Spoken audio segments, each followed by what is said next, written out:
How to fix microphone not working on PC in 2022. Hello guys, so all what you have to do is so simple. Just go down here and search for sound.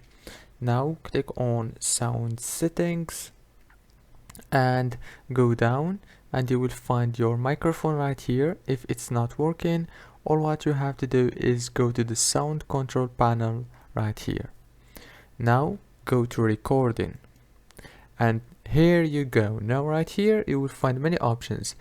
All what you have to do is search for your microphone and enable it like this.